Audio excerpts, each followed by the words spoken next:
Bienvenidos a todos ustedes. Aquí estamos en el curso que se llama la Teología del Pacto. Bueno, ahora vamos a examinar los pasajes en el libro de los Hebreos donde encontramos el término diadeque.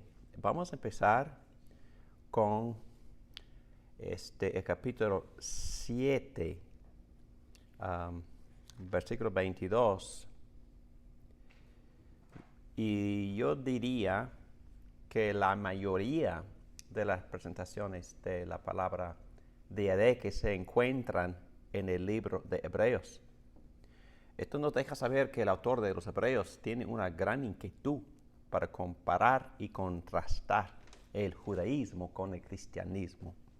Él quiere comparar el judaísmo con esta nueva manera de caminar con Dios por medio de Jesucristo. Vamos a ver, Hebreos, vamos a buscar en el libro de los Hebreos, capítulo 7, versículo 22, dice: por tanto, Jesús es hecho fiador de un mejor pacto.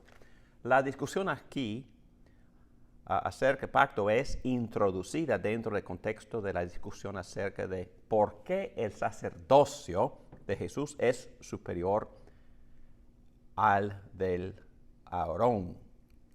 El sacerdocio de Jesús es según el orden de Melquisedec. Este orden trae un cambio de ley y una esperanza mejor. Bueno, se puede hablar de esto todo el día, pero últimamente este sacerdocio es superior porque fue establecido por un juramento de Dios y el autor da la referencia de apoyo Salmo. Vamos a ir a Salmo 110. Quisiera, señora, leer algunos versículos de Salmo 110. Versículo 4 y 4 y 5. El Señor lo ha prometido y no va a cambiar de parecer. Tú eres sacerdote para siempre, según el orden de Melquisedec. El Señor está a tu derecha. En el día de su ira derrotará reyes o dictará sentencia entre las naciones y causará una gran mortandad al doblegar a los poderosos de otras naciones. Yo creo que es mejor la traducción en la nueva versión internacional porque dice aquí, el Señor ha jurado y no cambiará de parecer. Lo ha prometido. Tú eres sacerdote para siempre según el orden de Melquisedec. Ha jurado.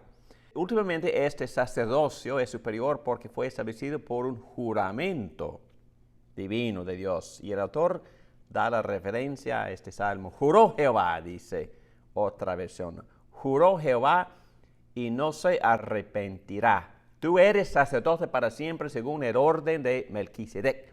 Y por lo tanto es un mejor pacto. Bueno, hay muchas razones más porque es mejor. Pero solo se menciona la idea del pacto aquí porque es este tema de un pacto mejor va a ser prominente a través del libro de los Hebreos. Bueno, vamos a ir a capítulo 8 de los Hebreos y quisiera leer desde Hebreos 8.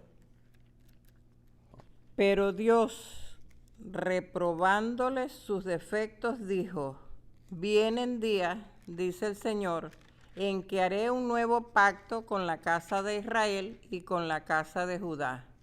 No será un pacto como el que hice con sus antepasados el día en que los tomé de la mano y los saqué de Egipto, ya que ellos no permanecieron fieles a mi pacto y yo los abandoné, dice el Señor. Este es el pacto que después de aquel tiempo haré con la casa de Israel, dice el Señor. Pondré mis leyes en su mente y las escribiré en su corazón. Yo seré su Dios y ellos serán mi pueblo. Muy bien. Aquí en el versículo 6 dice que, pero ahora, tanto mejor ministerio es el suyo, cuanto es mediador de un mejor pacto establecido sobre mejores promesas. En Gálatas 3, Pablo había hablado de Moisés como un mediador de pacto, pero ahora el autor de Hebreos aplica ese término a Jesús. Él es el mediador de un mejor pacto. El autor hace referencia a Jeremías 31 y eso nos hace entender que está hablando del nuevo pacto, el cual él está contrastando con el primer pacto con Moisés, versículos 7a, que fue quebrado. Lo que estamos viendo aquí son ideas que ya vimos en otros profetas del Antiguo Testamento que profetizaron acerca del nuevo pacto. Bueno, el autor aquí, en capítulo 8 de los Hebreos, continúa hablando de pacto a través de este pasaje. En versículo 8 cita Jeremías 31, también en versículo 9, en versículo 10 y en el versículo 13, el autor explica su entendimiento de Jeremías 31. Hablando de un nuevo pacto hace el antiguo obsoleto. El pacto con Moisés es obsoleto y el nuevo pacto florece. Bueno, ¿en qué sentido es este pacto, el nuevo pacto basado sobre mejores promesas? Bueno, diría, eso también es una pregunta honesta, porque también me hago a mí mismo la pregunta. Pero yo creo que lo de Abraham, lo que Dios le había prometido a Abraham fue bastante completo, ¿verdad? Incluía todo. Pero no se entendía así, porque a veces hay que ir al Nuevo Testamento para poder entender con claridad que lo que Dios le había prometido a Abraham fue el Evangelio completo. Hasta Jesús dijo en capítulo 8 de Juan, que Abraham vio mi vida y se regocijó y se alegró por verlo. Y también en Gálatas, Pablo dice que el Evangelio fue predicado a Abraham. Y Abraham entendía, pero casi nosotros no entendemos muy bien solo por leer lo que Dios está prometiendo en el libro de Génesis. Y diría que cuando llegamos al nuevo pacto en toda su gloria, revelado y expresado por Jesucristo, vemos que estas promesas son más efectivas, más claras, más poderosas, más completas. Incluía también el perdón de los pecados, el gran don del Espíritu Santo, que en verdad es todo, porque en verdad lo que Dios nos había prometido en todos los pactos es sí mismo, ¿verdad? El Espíritu Santo viene para unirnos con el Hijo y con el Padre. También la resurrección fue prometida y escribir las leyes en el corazón, es decir, vamos a empezar a vivir según esta constitución de la ley santa de Dios. Y Dios prometió guardarnos, es decir, conservarnos. Fue la gran distinción entre el pacto con Moisés, que fue quebrado. Lo que Ezequiel y Jeremías estaban prometiendo es que este nuevo pacto no va a ser quebrado, porque Dios mismo va a garantizar la perseverancia de su pueblo. Una pregunta, ahí es lo que leyó Aida, que dice que que Dios hará un nuevo pacto porque el pueblo de Dios había quebrado el pacto. Sí. Y entonces, y por esa razón Dios va a hacer un nuevo pacto. ¿Cuál es la diferencia entre el nuevo pacto es más efectivo? Es más poderoso, pero más glorioso. Pero es la misma promesa, la misma. Es la misma promesa, pero según lo que yo entiendo, iba creciendo en efectividad y en poder. Y yo creo que la gran diferencia la diferencia más importante, distintiva entre el antiguo y el nuevo. El antiguo, más gloria externa. El nuevo, menos gloria externa, más gloria, más poder interno. Y en el sentido más efectivo en todo el sentido de la palabra. Y lo que Dios había prometido, ahí voy, escribir la ley En los corazones. en el corazón, es decir, hacer más efectiva la ley, es decir, conformarnos por su espíritu a la revelación de su santidad, que nos es revelada por la ley. Y es más, una promesa del nuevo pacto es, nadie tiene que enseñar a esa gente porque todos van a conocer a Dios. No hay excusa, pues. No hay excusa. Entonces, yo creo dos palabras, más efectivo y con más gloria, más gloria interna y más poder. Más efectivo, más, Que ya no se iba... más que- efectivo.